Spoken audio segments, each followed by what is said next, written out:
Très bien, eh bien, merci, bonjour et merci d'être venu, d'avoir accepté en tout cas qu'on discute ensemble. Aujourd'hui, le thème de la discussion, ça va être sur ton métier de dessinatrice de presse judiciaire, qui a un statut un petit peu particulier dans le monde du dessin de presse. Donc pour commencer, déjà, est-ce que tu voudrais peut-être présenter ce que c'est une dessinatrice de presse judiciaire ? Ce qui se passe, c'est qu'en France encore, la loi interdit qu'on filme des procès en direct. Les seules exceptions, c'est les procès crimes contre l'humanité. Donc j'ai couvert Klaus Barbie et Maurice Papon, qui n'ont pas été diffusés pendant des dizaines d'années. Et ensuite, ça sort donc pour le public, enfin pour le monde entier ensuite. Mais c'est des années, des dizaines d'années après.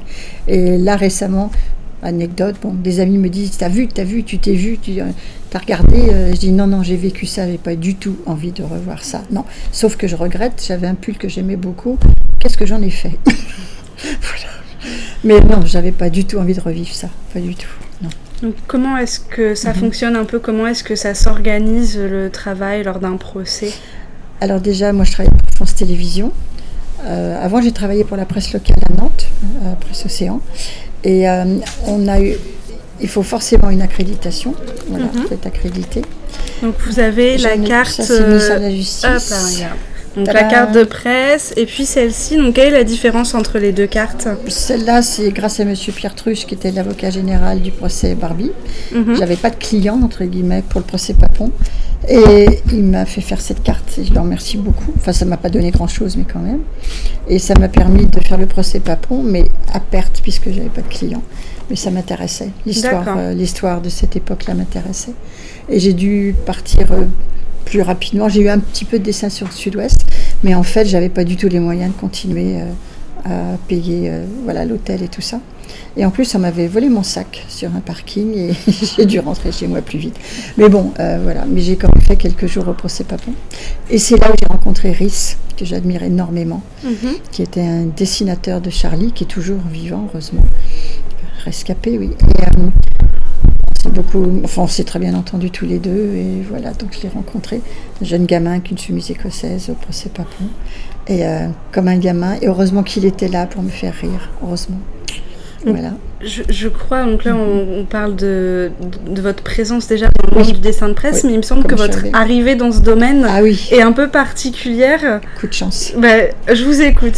En fait, j'étais toute petite, ma soeur jumelle et moi, et papa voulait être artiste, mais il n'a pas eu le droit, donc il est rentré à la banque parce que mon grand-père a dit artiste, c'est pas un métier, c'est bien connu. Et je me rappelle d'un dimanche, mais ça m'avait marqué, on devait avoir 5 ans, à Paris, les fenêtres étaient ouvertes.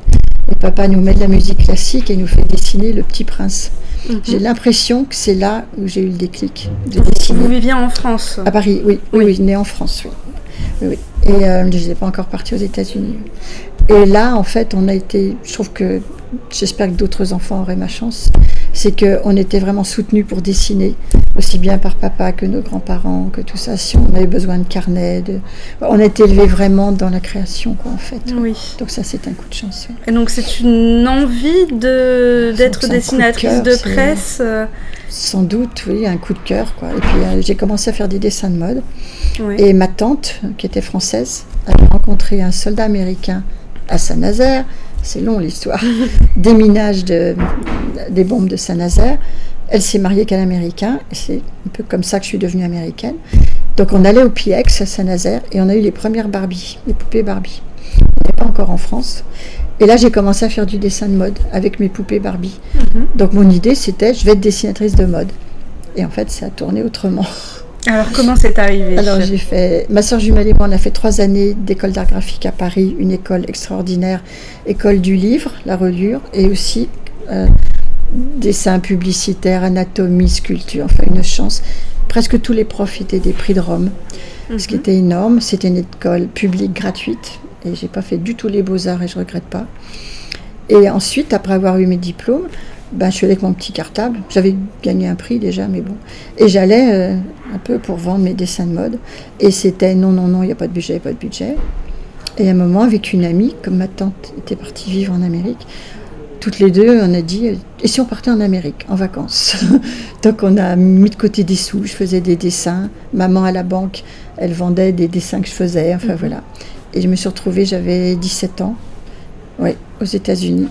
Et là, c'était les portes ouvertes de dingue. Je faisais un dessin, j'avais $500. Et ma tante s'était remariée avec un Américain qui s'appelait Robert Douglas Fleischer et qui est de la famille de Richard et Max Fleischer, ceux qui ont créé Betty Boops et Popeye. Moi, je ne savais pas du tout. Elle était remariée qu'un Américain, mais moi, tout ce qui m'intéressait, c'était de retrouver mes petits cousins américains qui étaient nés un peu de chaque côté de l'Atlantique. Et là, Bob a dû voir que je dessinais pas trop mal. Puis je suis rentrée chez moi quand même, enfin en France, en pensant encore que j'allais peut-être trouver du travail dans ce métier de styliste de mode ou quelque chose comme ça. Et quand je repartais aux États-Unis, parce que l'année d'après, je dis à Christine, ma soeur jumelle, tu veux pas, on va faire 1 an sur 2, tu vas aller passer l'été là-bas. Non, je préfère qu'on m'achète un Solex. Donc moi je suis repartie. Et là, les portes se sont ouvertes et c'était l'époque de Watergate. Et Bob, comme je voulais pas aller à Miami faire du dessin animé, parce que j'avais déjà des copines indiennes et tout ça, et c'était très Woodstock et tout ça, j'étais très bien à Baltimore. Et du coup, il m'a fait travailler sur les procès du Watergate, alors que je comprenais rien, je ne sais pas du tout ce que c'était. Et j'ai rencontré une très grande, la meilleure dessinatrice américaine, Betty Wells, et qui avait vécu en France à un moment, enfin un voyage de noces. Elle m'a tout de suite aidée, soutenue sur le matériel, sur tout ça. Donc voilà. Très bien, c'est une belle histoire. C'est incroyable. Donc après, vous avez travaillé quelques années aux États-Unis. Alors je revenais en France, mais en fait, les portes étaient fermées, quoi. Et puis je dirais même en tant que femme en plus, oui. Et je repartais, et c'était un tapis rouge. Parce que, je ne sais pas comment c'est encore aujourd'hui, je vais y retourner bientôt, mais la France, on a une image de la culture qui est incroyable. Et tout de suite, française, Paris, alors là, c'était le summum, quoi.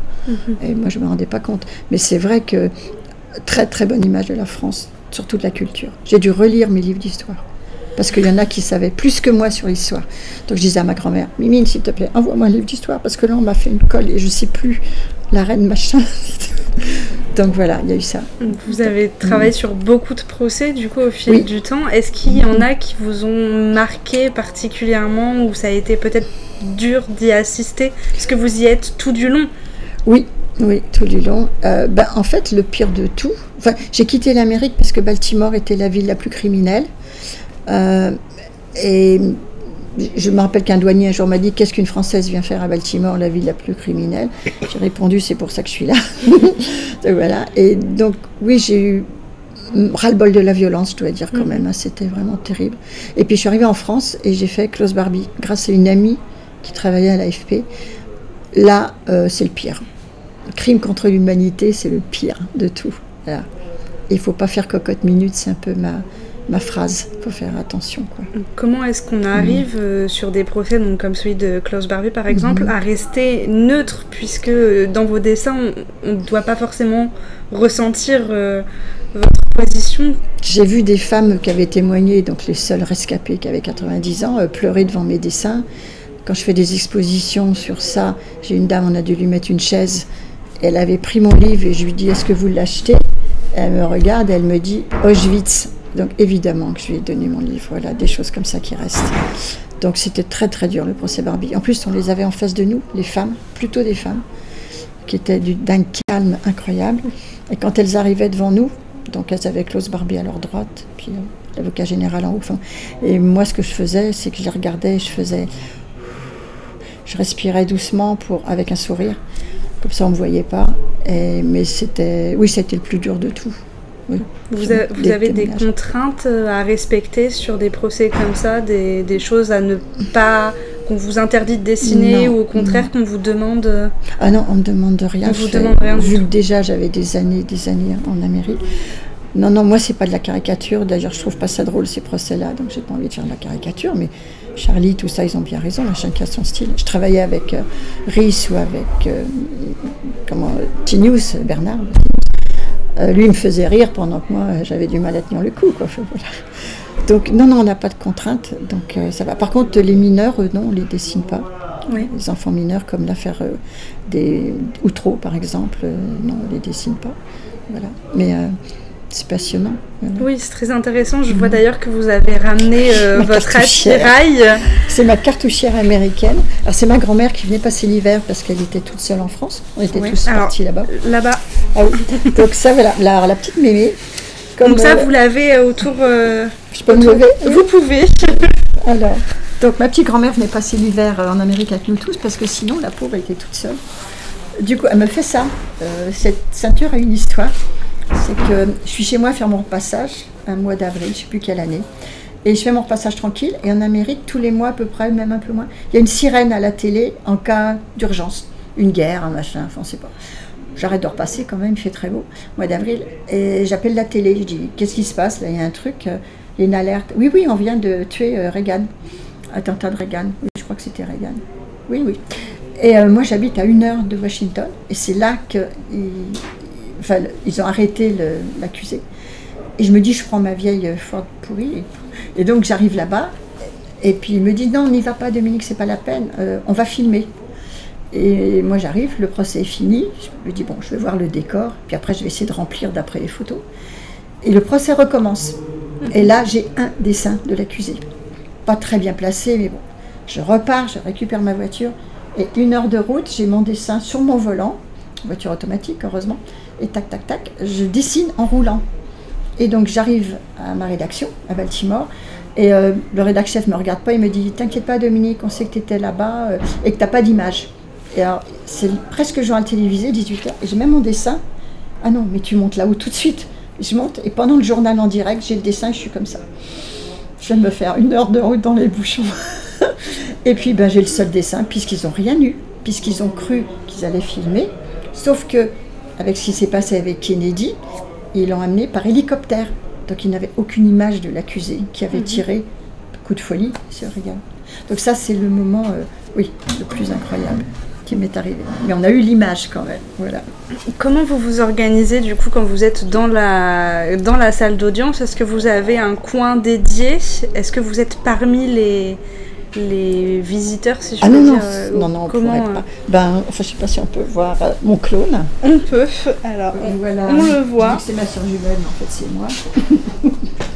Comment vous êtes installés? Voilà, parce que j'ai fait rentrer ma soeur jumelle après. On était les French Twins après. Donc j'arrive, j'ai pas eu le temps de retirer mon sac, j'arrive de Bretagne au train. Je suis tout le temps habillée en noir normalement, comme ça je suis confondue. Il y a les avocats qui sont en noir et nous on rentre dans le prétoire. C'est une demande qu'on vous fait d'être habillé en noir? Ah non, c'est moi. C'est vous Ah oui, il y en a qui s'habillent n'importe comment. Moi, je préfère pas. Je préfère parce que si je veux changer de place ou si je veux piquer une chaise du Pont-Moretti, par exemple, parce que lui, il n'aura pas de mal à avoir une chaise. Mais moi, quand je passe le prétoire, il y a des fois, ils ne me connaissent pas, les dessinateurs. Donc, ils disent non, malgré tout ça. Donc, il faut que j'aille chercher un journaliste célèbre qui passe à la télé. Et puis j'y vais, s'il te plaît, tu peux leur dire qui je suis et que je travaille pour vous et tout ça. Donc voilà, donc il y a ce petit truc, bon, parce qu'on ne connaît pas. Donc nous les dessinateurs, on ne passe pas à la télé et puis on n'a pas envie de toute façon. Donc voilà. Donc, vous dessinez à même les genoux, vous n'avez pas de support Comme ça. Donc, les chaussettes. Voilà, exactement ça. Comme ça, avec la cartouche à la taille. La boîte d'aquarelle dans les mains. Enfin c'est quelque chose, hein. Voilà. Là, on voit pas que j'ai la... Si, on la voit, ma petite boîte d'aquarelle. Oui. Et on a les crampes un peu après. Oui. Et s'il faut partir vite, on peut aller vite pour sortir. Là, ça aussi. Parce qu'il y a eu un procès où c'était chaud, on a dû sortir. Donc là, j'ai l'eau en plus qui est là-dedans. D'accord, donc tout est fait, tout est étudié pour être portatif. J'ai tout calculé comme ça, oui. Tout calculé. Les pinceaux, oui, c'est un peu dans les dents souvent. Voilà. Vous ne dessinez que sur papier? Pas de tablette Ah non, je suis nulle avec ça. C'est un choix personnel, oui. Oui, je sais que Liza qui va venir, je suis très contente de la retrouver. Il n'y a pas Anne Telnaes, ça c'est dommage. On se connaissait là-bas, toutes les trois. Et elle dessine, elle carrément, sur tablette et plus du tout sur papier. Ouais. Mais moi, non. Vous disiez que vous faites des dessins un peu rapidement, des fois l'exemple que vous aviez dans la voiture. Est-ce que c'est uniquement du dessin très rapide en direct ou est-ce que vous avez le temps des fois de rentrer chez vous, de retravailler? Non, pas du tout. Je sors, il y a une caméraman, je scotche et c'est là que je vois si mes dessins ils sont corrects ou pas. C'est quand je prends du recul que je me dis oh mon Dieu, mais qu'est-ce que c'est que cette cochonnerie? Ou des fois je dis tiens, c'est pas mal ça. Non, il y a quelqu'un qui attend pour filmer. Je sais qu'Ivan Colonna, j'ai été la première à sortir son portrait, qui ne correspondait pas du tout au film qu'on avait vu quand il monte dans l'avion de Corse, quoi. Et ça, je tenais vraiment à ce que France Télévisions ait le premier portrait d'Ivan Colonna, quoi. Vous avez combien de temps à peu près en moyenne pour dessiner? Vous passez 5 minutes. Hein. La Colonna, moi je m'étais dit, je veux qu'on soit les premiers à l'avoir. Donc 5 minutes pas pour un dessin. 5 minutes à toute vitesse, oui. Puis il faut balancer la couleur, comme on dit. Il faut aller vite. Et je me souviens que je suis sortie alors que la présidente avait dit, bon, bah, maintenant personne ne sort. Et je me suis dit, c'est pas grave, après j'ai fait un courrier d'excuses. Et donc je suis sortie, mais je suis vite revenue prendre ma place et faire la suite. Oui. Alors qu'est-ce qui se passe dans votre tête quand on est dans le rush comme ça, pour être les premiers, pour avoir des images C'est Yes We Can, parce que le fait d'avoir eu Ivan Colonna en premier, j'étais assez contente pour la chaîne. Donc voilà. Et puis c'est tellement dans l'urgence qu'on ne se rend pas compte. C'est après, quand je rentre, souvent dans un hôtel, je me rappelle d'une fois, on est vidé parce qu'on pense de deux façons. Le dessin, et est-ce que le dessin va être filmé? Est-ce qu'il va être important? Et des fois, à 18 ans, c'est un pavé dans la mare, et c'est ce dessin-là qu'il faut. Donc c'est un dessin raté, ou pas fini, parce qu'il y a un pavé dans la mare. Il y a un témoin qui dit quelque chose, et ça fout en l'air tous les dessins que j'ai faits avant. Donc j'en ai des tonnes qui vont bientôt repartir aux Archives nationales. Il y en a qui n'ont jamais été montrés. Oui, parce que j'ai plus de place. Donc j'ai acheté des nouveaux pieds de lit. Et c'est vrai ça. Oui. Très bien. Que des choses très intéressantes. Mais je savais pas que j'allais faire ce métier, ça c'est évident. Non. Oui, ça vous est tombé dessus. Mais merci Monsieur Bob Fleischer. Merci. Pas de regret d'être parti dans cette direction? Non, parce que c'est l'humain. Ouais. C'est de l'humain, c'est sensationnel, c'est triste en même temps, quoi. Des fois, on fait des signes aux gens pour qu'ils tiennent le coup.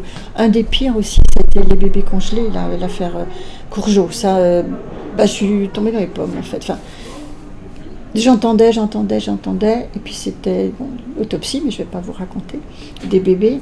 Et je continuais à dessiner, et à un moment, c'était à Tours, et je ne voyais plus rien, je voyais tout noir.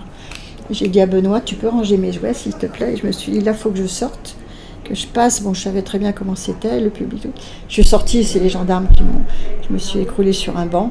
Et en fait, quand ils ont dit matricule sur les bébés congelés, quoi, les enfants qui n'avaient pas de prénom, matricule, pour moi, c'était Klaus Barbie et les camps. Je pense que ça a été ça, le mot matricule. Vous avez fait le rapprochement. J'ai l'impression que c'est ça.